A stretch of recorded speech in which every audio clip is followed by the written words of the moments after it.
합창의 묘미는 다양한 소리들이 모여서 하나의 화음을 만들어내는 데 있습니다. 아신 대로 과이어는 대개 4개의 파트로 구성이 되어 있죠. 소프라노, 알토, 테너, 베이스로 구성이 되어 있습니다. 그런데 각기 다른 파트의 소리들이 모여서 조화를 이룰 때 하나의 웅장하고 아름다운 노래가 만들어지는 것입니다. 우리 인생도 마찬가지라고 생각합니다. 우리들 가운데에 똑같은 사람은 한 명도 없습니다. 성격도 다르고 생김새도 다르고 배경도 다 다릅니다. 그런데 이와 같이 다양한 사람들이 서로 만나 조화를 이루고 가정을 세우며 또 공동체를 세우며 사회를 세우며 살아갈 때 우리 인생이 더 풍성하고 아름답게 되는 것입니다.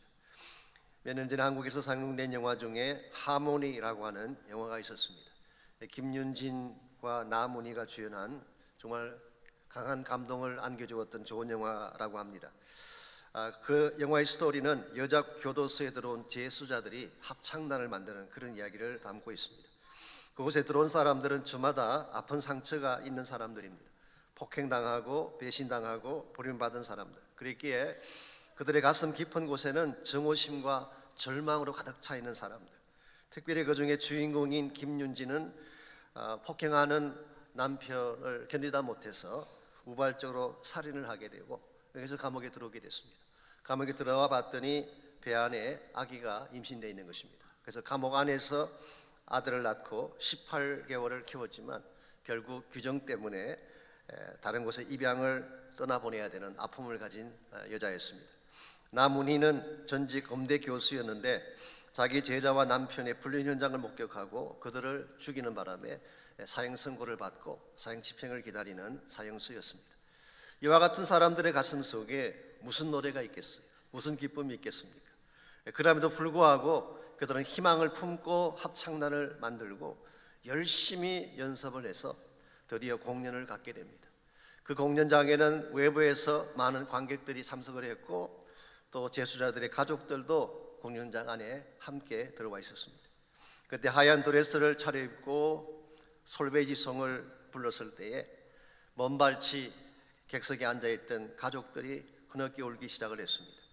노래의 감동 때문이기도 했지만 오랜 세월 미워하고 증오하고 아파했던 그 가슴들이 녹아지면서 흘러나온 눈물이었습니다. 합창단의 노래가 끝나자 객석에 불이 꺼지고 어디선가 꼬마들의 노래소리가 들려옵니다. 어린아이들이 노래를 부르며 줄지어서 무대 위로 올라와서 합창단의 손을 한 사람 한 사람씩 그 손을 잡습니다. 그때 김윤진의 손을 잡는 아이가 있었는데 직감적으로 4년 전 입양을 떠나보낸 아들이었다는 사실을 알게 되고 기쁨과 감동의 눈물을 흘리죠. 그리고 증오하고 깨어졌던 가족들이 지서들과 함께 부둥켜 안고 미안하다, 잘못했다, 고맙다 눈물을 흘리는 그런 아름다운 장면이 나옵니다. 마치 한 개의 합창이 하모니를 이루듯이 깨어진 인생들이 축복의 하모니를 만들어낸 것입니다. 저는 이것이 인생의 묘미라고 생각합니다. 인생은 하모니입니다. 모든 것이 다 좋은 것만 있는 것은 아닙니다. 좋은 것도 있고 나쁜 것도 있는 것입니다. 항상 좋은 사람만 만나는 것이 아닙니다. 나쁜 사람도 만나고 원치 않는 사람과도 관계를 맺는 것입니다. 슬픔과 기쁨, 상처와 치유, 미움과 사랑, 만남과 이별이라고 하는 이와 같은 여러 가지 케이스와 여러 가지 사람들과의 만남 속에서 조화를 이루어내고 아름다운 하모니를 만들어내는 것이 인생의 진정한 가치라는 것입니다. 오늘 여러분의 삶 가운데도 좋은 일만 있는 것은 아닐 것입니다. 아프고 힘든 일도 분명히 있을 것입니다. 여러분 삶의 여정 가운데서 만나는 사람들, 좋은 사람만 만나는 것은 아닙니다. 상처를 안겨주고 배신을 안겨주는 사람들도 만날 것입니다.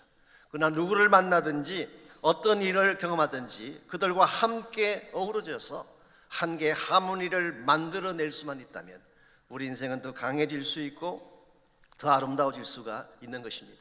특별히 예수님을 따르는 여러분과 저는 예수 그리스도 안에 속한 자이기 때문에 어떤 상황, 어떤 누구와의 만남을 갖든지 하나님을 만들어내야 될 책임이 우리에게 있습니다. 왜냐하면 우리는 주님의 십자가를 경험한 사람들이기 때문에 그렇습니다. 십자가가 무엇인가요? 미움과 증오를 녹여내고 하나 되게 한 사건 아닙니까? 하나님과 우리 사이의 그 증오의 관계를 십자가가 화목으로 만들었어요. 인간과 인간 사이에 원수된 관계를 다 허물고 하나 되게 만들었던 능력이 십자가이기 때문에 사도 바울은 에베소서 2장 14절에서 막힌 담을 허물었다 그렇게 표현했습니다. 여러분과 제가 진실로 예수님 만났다면, 이 십자가 사랑을 아는 자가 되었다면 우리는 누구를 만나든지 화목해야 되고 함께 갈 수가 있어야 된다는 뜻입니다. 오늘 여러분이 있는 삶의 터전에서 하나됨의 하모니를 만들며 살고 계시는지요? 우리가 어떤 상황을 만나든지 누구를 만나든지 조화를 이루고 하모니를 만들어내려면 과연 무엇이 필요할까요? 오늘 같이 읽은 이 본문을 통해서 이것을 함께 정리해 보려고 합니다. 오늘 같이 봉독한 본문에 보시면 이 공동체적 삶이 무엇인가에 대한 사도 바울의 권면이 소개되어 있습니다. 지난 주일 제가 12장 1절과 2절 말씀을 통해서 실천편의 대강령에 대해서 말씀을 드렸습니다. 오늘은 이 실천편의 첫 번째 케이스로서 공동체적 삶에 대해서 바울은 소개를 합니다. 5절 말씀 보시면 우리 모두가 예수님을 만난 이후에 반드시 해야 될 중요한 과제 하나를 이렇게 소개합니다. 이와 같이 우리 많은 사람이 그리스도 안에서 한 몸이 되어 서로 지체가 되었느니라. 우리 많은 사람이 그리스도 안에서 한 몸이 되었다. 여기서 한 몸이라는 이 표현은 사도 바울이 가장 즐겨 사용하는 교회를 지칭하는 단어입니다. 사도 바울이 교회를 묘사하는 많은 터미널리지가 있습니다만 그 중에 가장 자주 사용하고 좋게 사용했던 용어가 body of Christ. 교회는 그리스도의 몸인 것입니다. 근데 이 교회 안에는 많은 사람들이 서로 지체가 되어 있대요. 그러므로 그 교회를 구성하는 사람들은 다양할 것입니다. 모양도 다르고 기능도 다르고 배경도 다를 것입니다. 그런데 이와 같이 다양한 사람들, 많은 사람들이 모여 있지만 그리스도 안에서 one body가 되어야 한다. 이게 우리 크리스찬들이 반드시 해야 될 중요한 과제라고 소개하고 있습니다. 사실상 초대교회의 구성원들을 보게 되면 특별히 1세기 교회죠. 굉장히 다양한 사람들이 교회를 구성했습니다. 지금 사도 바울이 편지를 적고 있는 로마 교회만 하더라도 유대인 그룹도 있고 이방인 그룹도 있었어요. 유대인과 이방인은 본질적으로 물과 기름 같은 관계이기 때문에 합칠 수가 없는 사람들이었어요. 뿐만 아니라 노예 출신의 종들도 교회 안에 있었고 자유자들도 교회 안에 있었습니다. 돈을 많이 가진 부자들도 교회 안에 있었고 가난한 사람들도 교회 안에 있었어요. 이렇게 많은 종류의 사람들, 다양한 배경의 사람들, 다양한 지위의 사람들이 모여 있지만 참으로 우리가 크리스찬이라면 그리스도 안에서 한 몸을 이루어야 된다. 이게 바울의 권면입니다. 한 가지 짚고 넘어갈 사실이 있다면 여기서 하나 된다는 이 표현을 획일적이라고 생각하면 안 됩니다. uniformity, 획일성. 우리가 보통 이 uniformity라는 이 단어를 쓸 경우에는 같은 색깔의 유니폼을 입는, 그래서 똑같은 색깔을 입고 똑같은 컬러를 가지고 살아가는, 이와 같은 케이스는 북한 같은 공산주의 체제에서나 가능한 것이지 우리가 사는 현실에서는 불가능한 것입니다. 그래서 오늘 말씀 속에서 하나됨이라고 하는 것은 획일적인 것을 말하는 것이 아니라 서로 다르지만 다양하지만 조화를 이루어서 유니티를 만드는 것, 이게 다른 말로 표현하면 하모니를 만드는 것이다. 그렇게 표현할 수가 있는 것입니다. 오늘 여러분과 제가 다양한 가운데서 만났지만 다양한 배경을 가진 사람들이 교회 안에 들어오셨지만 서로 용납하고 서로 섬기는 가운데에 하모니를 이루는 교회가 될 때 이 교회의 하모니가 결국 복음의 하모니가 되고 이 복음의 하모니가 땅끝을 향해 울려 퍼지게 되는 것입니다. 이런 측면에서 힘들지만 특별히 이민교회는 수많은 다양한 분들이 모이는 교회이기 때문에 쉽진 아니하지만 어떻게 하면 이 다양성 속에서 하나님이 기뻐하시는 거룩한 하모니를 만들고 우리의 하모니가 세상을 변화시키고 땅끝까지 복음을 전파하게 하는 역할을 이룰 수가 있을까요? 어떻게 하면 하나됨의 축복을 우리 모두가 누릴 수 있을까요? 제가 결론부터 말씀드리자면 수용이 필요한 것입니다. acceptance. 오늘 본문에 보게 되면 세 가지 차원의 acceptance를 설명하는데요. 첫째가 자기를 accept하는 것, accept self. 두 번째는 다른 사람을 accept하는 것. 세 번째는 나에게 주어진 역할을 accept하는 것. 이 세 가지가 한 몸됨을 이루는, 하모니를 이루는 비결이라고 할 수가 있습니다. 우리가 그리스도 안에서 참된 한 몸됨의 하모니를 이루려면 1차적으로 자신을 수용하는 것이 필요합니다. 자아의 수용. 3절 말씀 보시면은 사도 바울은 우리 자신과 관련해서 두 가지 사실을 우리에게 교훈하고 있습니다. 3절, 내게 주신 은혜로 말미암아 너희 각 사람에게 말하노니 마땅히 생각할 그 이상의 생각을 품지 말고 오직 하나님께서 각 사람에게 나누어 주신 믿음의 분량대로 지혜롭게 생각하라고 했습니다. 첫 번째 권면이 생각할 그 이상을 품지 말아라. 이 말의 뜻은 자기 위치를 지키라, 그런 뜻입니다. 너무 잘난 것처럼 착각하지 말고 자신의 위치를 알아라, 그런 뜻입니다. New Living Translation은 이렇게 번역을 했어요. Don't think you are better than you really are. 너 자신이 너가 진짜 너라고 생각하는 것보다 더 낫다고 생각하면 안 된다. 너의 위치를 알아라, 그렇게 번역을 했어요. 두 번째로 인식해야 될 것이 하나님이 나누어 주신 믿음의 분량대로 생각을 해야 된다. 우리 자신을 바르게 보는 기준을 소개한 것입니다. 일반적으로 믿음의 분량이라는 이 말씀을 믿음의 그릇, 믿음의 크기로 해석을 많이 해왔습니다. 오늘 본문을 자세히 보면 사실은 그런 뜻이 아닙니다. 헬라 원문을 보게 되면 분량이라고 번역한 이 단어가 메트론이라는 단어, 메트론이라는 이 단어는 무엇을 재는 것, measuring이라는 뜻이에요. measure 혹은 measuring rod, 과거에는 줄자 같은 것이 재는 자가 있지 않았습니까? 그래서 여기서 나온 우리가 잘 아는 용어가 메트로놈이라는 단어가 여기서 나왔어요. 우리 음악 하시는 분들은 잘 아시죠? 박자를 측정하는, 박자를 재는 기구가 메트로놈이에요. 메트로의 단어는 재는 것, 기준이 되는 것. 그래서 여기서 나온 유명한 용어가 캐논이라는 단어가 여기서 나온 것입니다. 성경을 캐논이라고 그러지 않습니까? 경이라고 하는 것이죠. 이런 측면에서 볼 때에 오늘 본문에서 믿음의 분량이라고 하는 것은 실제로는 하나님의 기준, 하나님의 잣대를 의미하는 것입니다. 오늘 여러분의 인생을 평가하는 기준이 무엇일까요? 이 세상이 평가하는 기준이 아닙니다. 학교의 그레이드가, 학교의 성적이 여러분을 평가하는 기준이 아니에요. 여러분 주변에 있는 사람들이 여러분을 평가하는 기준이 아니라 여러분을 평가하는 진짜 기준은 하나님이다, 그런 뜻입니다. 이런 의미에서 우리는 다른 사람과 비교할 필요가 없습니다. 오늘 많은 사람들이 불필요하게 옆에 있는 사람들과 비교하는 가운데에 열등감 가운데 살아가는 케이스를 보게 됩니다. 우리는 비교할 필요가 없는 이유가 하나님이 여러분 한 분 한 분을 유니크하게 만드셨기 때문에. 세상에 여러분과 똑같은 자는 하나도 없어요. 여러분은 독특한 존재인 것입니다. 그리고 여러분을 여러분 되게 한 근본 원인자가 하나님이시기 때문에 하나님의 잣대에 여러분의 인생을 비춰보아야지 여러분의 인생이 바르게 점검이 되는 것입니다. 오늘 우리가 대인관계를 바르게 하고 인생을 건강하게 살아가려면 나의 위치가 무엇인지를 바로 깨닫고 하나님이 나에게 주신 나의 모습이 어떠하든지 그것을 억셉트할 때 나도 행복하게 되고 가정이나 공동체도 행복하게 되는 것입니다. 오늘날 많은 사람들이 상처를 받는 경우를 보는데요, 그 상처의 대다수의 케이스가 비교의식 때문이에요. 학생들이 학교에 가서 성적표를 받아옵니다. 그러면은 불필요하게 등수를 보고 자기는 잘났다 못났다를 비교하게 되는 것입니다. 이것이 얼마나 많은 상처를 안겨주는지. 하나님은 여러분과 저에게 누구와도 비교하지 못할 독특한 가능성을 주셨어요. 여러분 그것을 바로 알고 이것을 끄집어낼 수 있을 때에 여러분의 인생이 극대화되어지는 것입니다. 제가 지난 주간에 제가 잘 아는 후배 목사님 한 분이 영상을 보내주셔서 좋은 영상이 있다고 저한테 보내주셔서 그걸 제가 보게 됐습니다. 11분짜리 영상이 있네요. 스탠포드 대학의 교수로 계시는 폴 킴이라고 하는 한국 교수님에 대한 영상이었습니다. 이분은 한국에서 초등학교, 중학교, 고등학교를 나오시고 미국으로 유학을 오신 분인데 그분의 표현에 의하면 자기는 한국에 있을 때 공부를 잘 못했대. 성적이 안 좋았대요. 그러니까 학교에 가면 항상 암기시키고 암기시킨 것을 잘 뱉어내면 성적이 좋고, 이게 한국의 교육 시스템이지 않습니까? 그러다 보니까 흥미가 없고 관심이 없어서 공부를 안 했어요. 근데 본인이 진짜 좋아하는 것은 기계를 뜯고 고치는 것.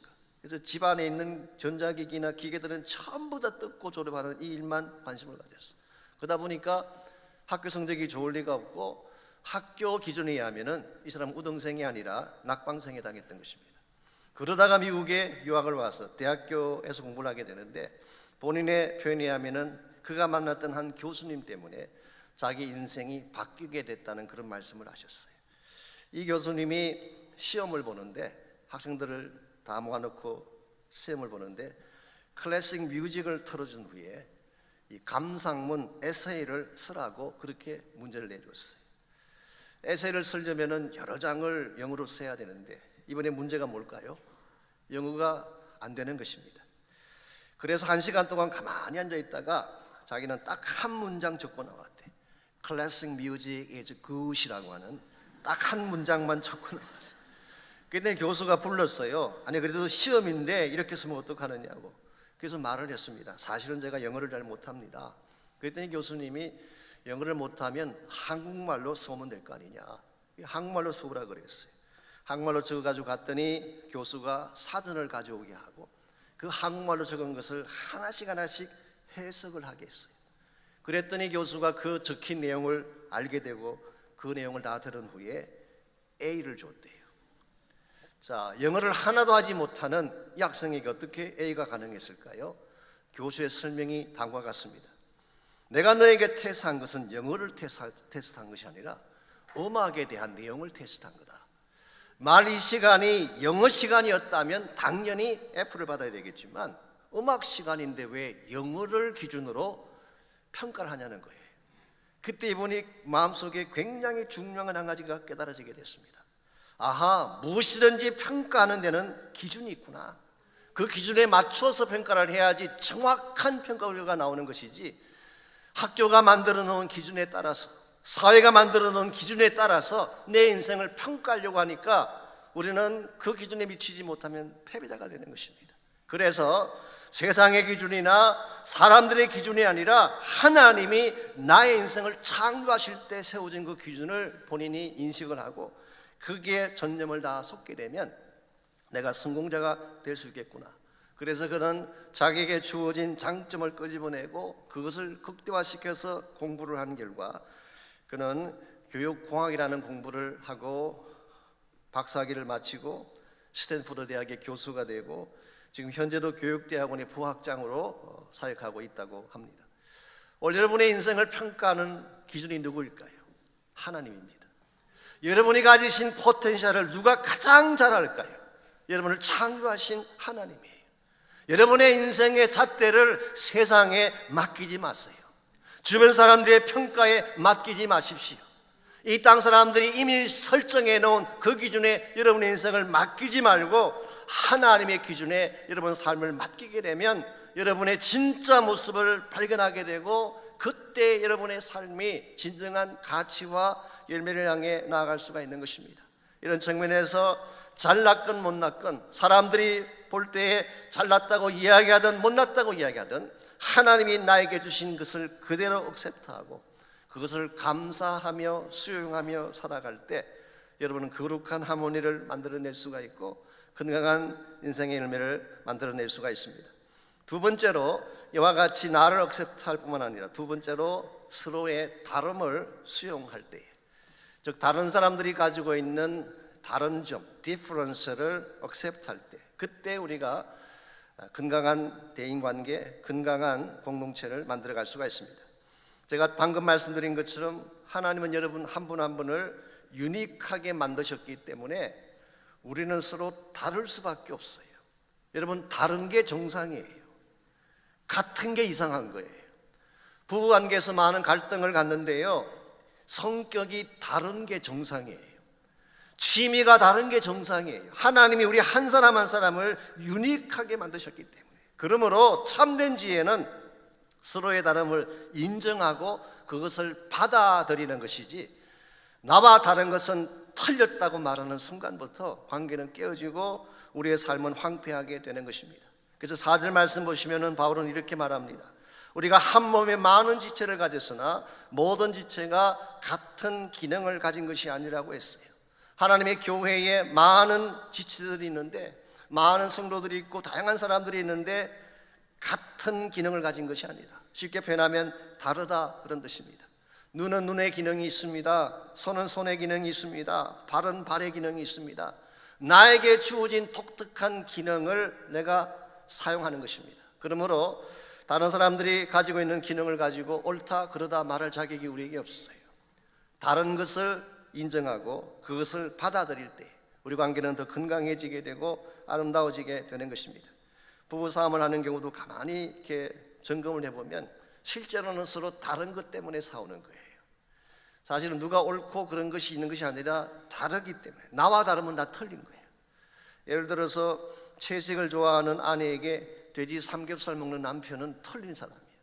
그 사람은 무식한 사람이에요.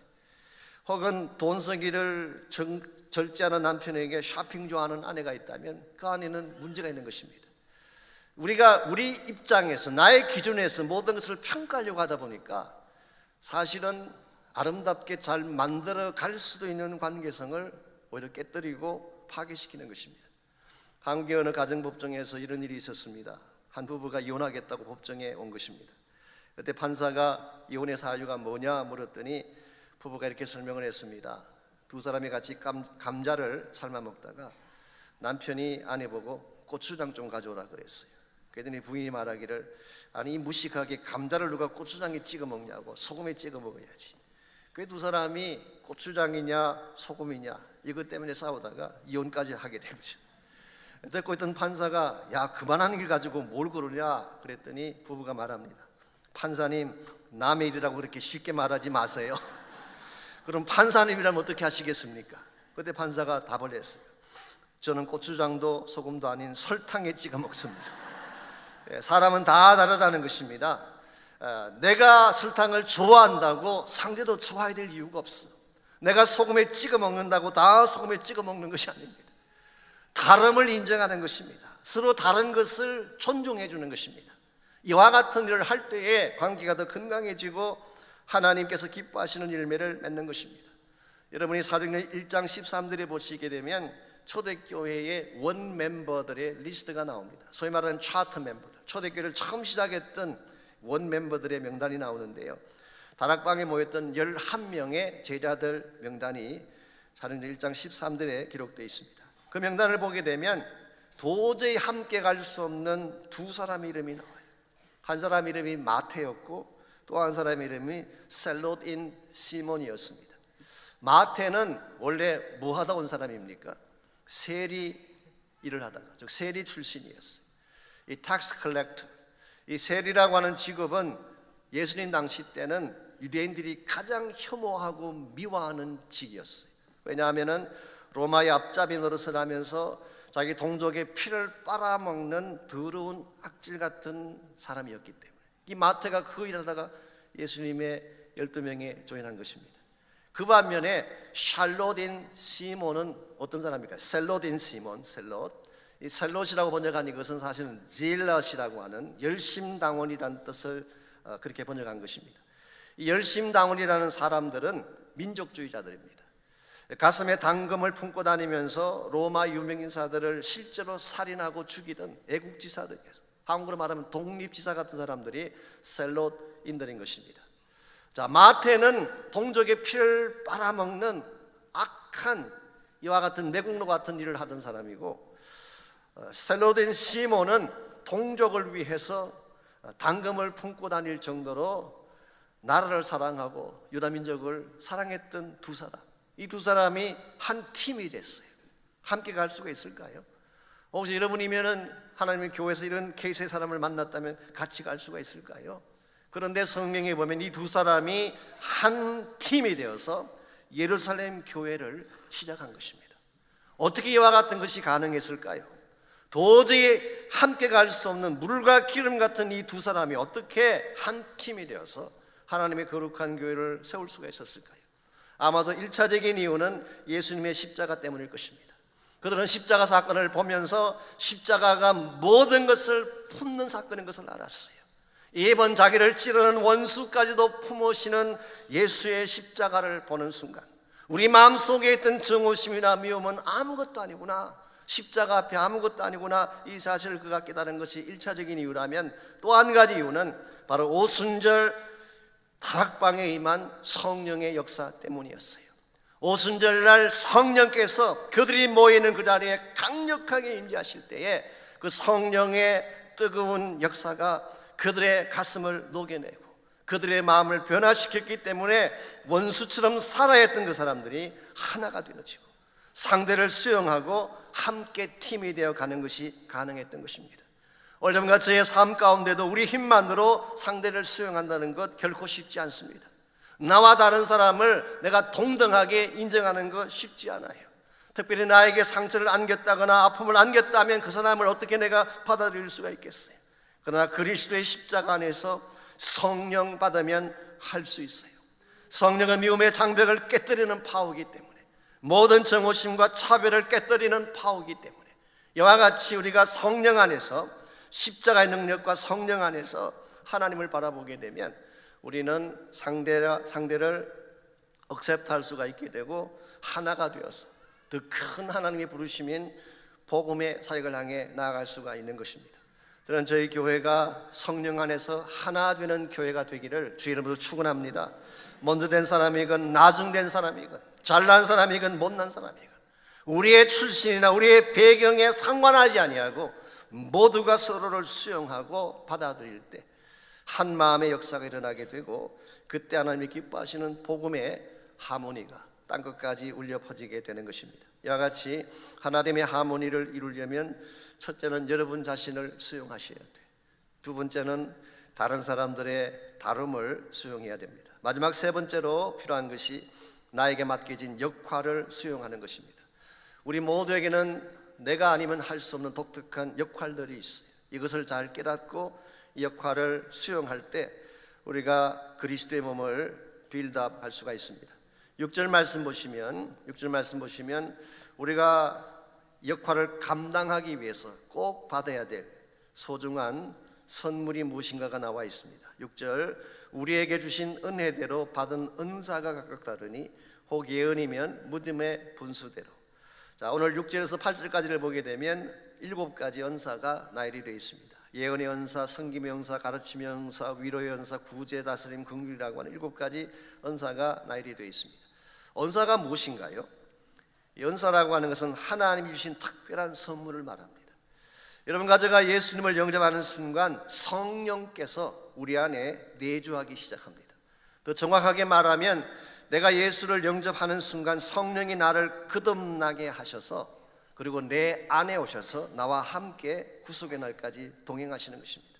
그때 성령께서 여러분과 저에게 주시는 선물이 있는데 그 선물을 은사라고 부르는 것입니다. 그러므로 이 은사는 아무나 받는 게 아니에요. 예수 그리스도 안에 있는 사람만 받는 거예요. 세상 사람들은 은사를 받을 수 없습니다. 세상의 재능하고 은사는 다른 것입니다. 피아니스트든 예술가이든 아주 훌륭한 그 일을 하는 분들이 계시지 않습니까? 그럴 경우는 탤런트예요. 재능이에요. 나에게 주어진 내추럴 탤런트하고 은사는 다른 것입니다. 은사는 성령께서 내 안에 오셨을 때에 하나님의 일을 하라고, 하나님의 교회를 세우라고 주신 특별한 능력이고 특별한 선물이기 때문에 이것을 우리는 성령의 은사라고 부르는 것입니다. 신약 성경에 보게 되면 성령의 은사를 나열한 구절들이 여러 곳에 나옵니다. 고린도서 12장 8절에서 12절까지 보게 되면 거기에도 은사가 많이 나와요. 근데 거기에 나와 있는 은사는 성령의 나타내심을 보여주는 은사이기 때문에 흔히 파네로시스, 이 manifestation, 파네로시스라고 부릅니다. 두 번째로 고린도서 12장 28절에서 31절에 보면 거기도 은사들이 많이 나열되어 있는데 그 경우는 사역을 위해 주신 은사이기 때문에 디아코니아라고 부릅니다. 세 번째가 에베소서 4장 11절 12절에 기록되어 있는데 이 경우는 성도들을 이퀄시키기 위해서 무장시켜 주시는 은사이기 때문에 도마타라고 부르는 것입니다. 사도, 선지자, 복음 전하는 자, 목사, 교사가 다 거기에 해당하는 것입니다. 피터 웨그너 같은 분은 여기다 덧붙여서 고전 7장 말씀에 근거해서 독신도 은사네요. 심지어는 가난도 은사네요. 아무나 가난할 수 있는 거 아니에요. 은사를 받으셔야 돼. 가난도 은사라고 소개했어요. 그래서 한 27가지를 소개했습니다만은 오늘 본문의 케이스는 특별히 은혜대로 받은 은사, 즉 하나님이 은혜를 따라 주시는 은사이기 때문에 이 경우는 카리스마타라고 부르는 것입니다. 은혜를 따라 주시는 은혜. 그래서 하나님께서 우리에게 주시는 은사의 케이스가 여러 가지가 있지만 오늘 본문의 경우는 특별히 강조점이 은혜에 있습니다. 하나님이 우리에게 주시는 은사는 은혜로 주시는 거예요. 내가 획득하는 것이 아닙니다. 내가 잘나서 주는 것이 아니라 하나님이 우리에게 선물로 주시는 은혜예요. 그러므로 우리가 은사를 받았을 때에 자랑을 한다든가 그것 가지고 교만해지면 굉장히 위험해지는 것입니다. 은사는 본질적으로 하나님이 은혜를 따라 주신 것이기 때문에 은혜에 합당하게 이 은사를 사용해야지 우리가 바르게 쓰임받을 수가 있고 하나님의 거룩한 목적을 바르게 이루어갈 수가 있는 것입니다. 오늘 이 시대의 현대교회를 보게 되면 은사를 너무 강조하는 경우가 있어요. 이것도 위험합니다. 소위 말해서 기프트 매니아가 되는 것, 이것도 위험해요. 신비주의에 빠지고 잘못된 길로 갈 수 있기 때문에. 반대로 은사를 아예 사장시켜버리거나 은사에 관심 없이 살아가는 분들이 계세요. 이것도 잘못된 것입니다. 오늘 성경은 우리 모든 그리스도인들이 나에게 주어진 은사가 무엇인지를 바로 발견하고 바르게 사용해야지, 그래야지 우리가 교회 안에서 우리 역할을 감당할 수 있다고 말하고 있습니다. 여러분은 여러분의 은사를 알고 계시는지요? 이 은사를 모르면은 일을 할 수가 없어요. 은사는 마치 툴과 같은 것입니다. 연장과 같은 거예요. 이 성령의 열매라고 하는 것은 인격을 말합니다. 인격의 변화를 말하는 것이라면 성령의 은사는 기능적인 거예요. 그래서 툴과 같이 못질 알리면 망치가 필요한 것처럼 바른 툴이 있어야 되잖아요. 여러분께서 은사를 발견해야지 여러분이 주어진 역할을 바르게 가장 효과적으로 할 수가 있는 것입니다. 만약 여러분들이 은사에 관심이 없고 이것을 발견하지 않는다면 여러분들은 결국 구경꾼으로 신앙생활을 할 수밖에 없습니다. 오늘 현대교회의 통계자료를 보게 되면 교회 출석하는 분들 중에 한 80%는 다 구경꾼이래요. 그냥 교회에 와서 예배만 드리고 가시는 분들, 1시간 동안 의자만 따뜻하게 데우고 가시는 분들, 그런 분들이 80%, 그리고 정말 교회 안에 들어오셔서 사역하는 분들은 20%. maybe 아마 저희 교회도 비슷할지 모르겠어요. 어떤 면에서 생각하면 이건 낭비입니다. 하나님 여러분 한 분 한 분이 다 은사를 가지고 일하기를 원하세요. 은사를 주신 이유는 일하라고 주신 거기 때문에, 사역하라고 주신 것이기 때문에 어떤 누구도 구경꾼이 되지 말고 크건 작건 사역에 인발부해서 여러분의 역할을 감당하라고 주신 것이기 때문에 이것을 땅에 묻게 되면 결과적으로는 하나님의 은사를 사장시키는 경우가 되는 것입니다. 솔직히 말씀을 드려서 이민교회에서 사역으로 들어온다는 게 쉽지는 않습니다. 이민교회는 정말 다양한 분들이 모여있고 좀 특수성을 가지고 있지 않습니까? 일반적으로 이민교회에서 사역하다가 그만두신 분들의 그 케이스를 들어보면 첫째는 말이 너무 많대요. 뭔가 이 교회에서 일을 하면은 하여튼 뭐 밤나라 떡나라 말들이 너무 많아요. 두 번째는 잘해야 본전이래요. 가만히 있으면 비난은 안 받을 텐데 일단 교회사에게 뛰어들면 비난도 받고 오해도 받는 것입니다. 그래서 어떤 분들은 아예 이런 거 싫으니까 그냥 몸담지 않고 예배 안 드리고 가자, 그런 분들이 계시는 것 같아요. 괜히 교회 안에 들어왔다가 사역을 맡았다가 비난받고 고난당하느니, 더구나 한 가지 더 희한한 것은 교회 일은 해도 세상 일처럼 보상을 준다든가 페이를 하지 않아요. 이와 같이 잘해야 본전이고 사람들의 말은 많고 우리가 흔히 기대하는 대가나 보상도 주어지지 않는 것이 교회 사역인데 그래도 해야 될까요? 어떻게 생각하십니까? 이와 같은 것이 교회 사역임에도 교회 사역에 참여해야 할까요? 오늘 성경은 해야 한다고 말씀하고 있습니다. 왜 해야 될까요? 하나님이 여러분께 베푸신 은혜 때문이에요. 하나님이 우리를 구원하실 때에 은혜로 구원해 주셨기 때문에, 내가 잘나서 구원받은 것이 아니라 나에게 능력이 뛰어나서 구원하신 것이 아니라 은혜로 나를 구원해 주셨고, 그리고 구원받은 여러분과 저에게 은혜의 선물로 주신 것이 은사이기 때문에 이 은사를 통해서 날 사랑하신 예수 그리스도가 그렇게 세우기를 원하시는 그리스도의 몸을, 예수 그리스도가 그렇게 심혈을 기울이시고 피 흘려 돌아가시기까지 사랑하신 그리스도의 몸을 세우기 위해 여러분은 반드시 헌신해야 되고 참여해야 하는 것입니다. 세상이 몰라줄지라도 해야 됩니다. 세상에서 받게 되는 보상금이 없고 반대급부가 없어도 기쁜 마음으로 해야 됩니다. 하나님이 나에게 이미 은혜를 주셨고 이 땅에서는 내가 아무것도 보상받지 못할지 모르지만 하늘나라 가게 되면 영원하고 더 아름다운 상급과 멸류관이 기다리고 있을 것을 알기 때문에 우리 그리스도인들은 이 땅에 사는 동안에 그저 왔다 가는 존재가 아니라 그리스도의 몸을 빌드업하기 위해서 왔어요. 그리스도의 몸을 세움으로 말미암아 복음을 세우고, 복음을 세움으로 말미암아 온 세계 열방까지 복음의 아름다운 노래가 전파되어져서 하나님의 나라를 세우기 위해서 여러분과 저를 불러주셨고 여기까지 인도하신 것입니다. 여러분이 이 사실을 기억을 하고 하나님이 여러분에게 어떤 은사를 주셨든지, 여러분에게 어떠한 자신의 모습을 주셨든지 하나님이 나에게 주신 것을 감사하고 감격해하고 작은 부분일지라도 참여해서 하나님의 귀한 뜻을 감당해 나갈 때에 여러분 자신의 인생에도 복이 되고 하나님 나라에도 영광이 될 것입니다. 이 시간 이 사실을 기억하며 우리 모두가 함께 또 헌신의 기도, 결단의 기도 드리면 좋겠습니다. 하나님은 여러분과 저에게 다양한 삶의 현실을 주셨어요. 기쁜 일도 주시고 아픈 일도 주셨어요. 좋은 일도 주시고 힘든 일도 주셨어요. 우리가 인생의 여정을 달려오는 과정에서 좋은 사람도 만났지만 나쁜 사람도 만나고 힘든 사람도 만났어요. 그러나 누구를 만나든지 혹은 우리가 어떠한 케이스에 처하든지 우리는 그리스도 안에서 내가 있는 그곳에서 복음의 하모니를 만들어내야 됩니다. 복음의 아름다움을 전가할 수 있어야 돼요. 그렇게 하기 위해서 이 시간 내 자신을 먼저 십자가에 못 박으며 기도하시길 바랍니다. 그리고 나를 나되게 하신 하나님께 감사하고 내가 정말 해야 될 사명과 뜻이 무엇인지를 분별하기 위해서 헌신하며 기도하시기를 바랍니다. 나의 힘으로 이 삶을, 이 사역을 이끌어 나갈 수 없는 것을 알기 때문에 성령께서 나를 움직여 주시고 나에게 힘과 능력을 베풀어 주셔서 성령 안에서 마땅히 해야 될 일들과 사명들을 잘 이룰 수 있도록 성령의 은혜와 은사를 구하며 기도하시기를 바랍니다. 이제 나같이 한 목소리로 우리 함께 헌신의 기도, 결단의 기도 드립니다. 하나님